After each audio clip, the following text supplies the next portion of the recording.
This is an original piece by me called In the Chasm, a Flower.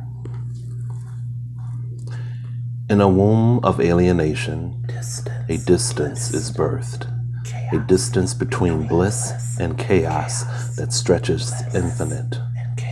Somewhere in the chasm, a flower in scarecrow pose stands rooted against bickering winds of change.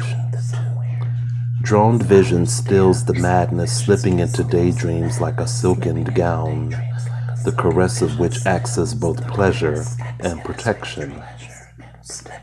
Soft, sinewy, and hushed to the flesh, and yet a shield from violent complacency and routine bloodletting that drip at misplaced feet, bartering for stability and direction.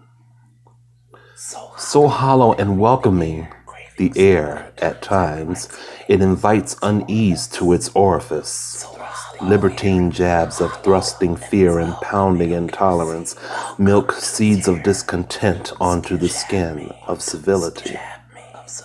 I am here, yet nowhere, as I chart wastelands of dismissal, populated by android figurines in lockstep double time.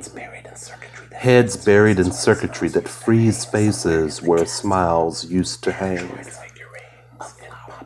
Somewhere in the chasm, a flower grows in solitude, a lone reminder of yesterday, a keepsake from a time before the savages attacked and usurped residency where acknowledgement breathed, the bliss age.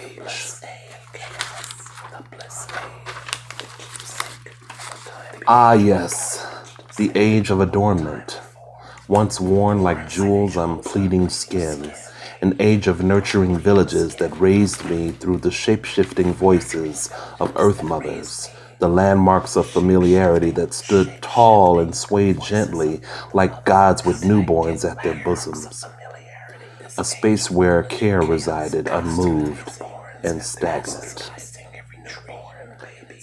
Then how did I get here, in this age of pillaging chaos, bastardizing every dream in its wake? Hands that held, now triggers that spill the random flesh of offspring. Swimming in the tears of broken tribes, barely afloat from mourning the grief of short-term host parents. An eyewitness to the havoc procreated by little boys in bodies they don't deserve and barely fit in, that single-handedly render poisoned communes of blood and tears shed in unison from jagged hymns. And yet, through it all, at the close of day, I stand, a lone reminder, in the chasm, a flower.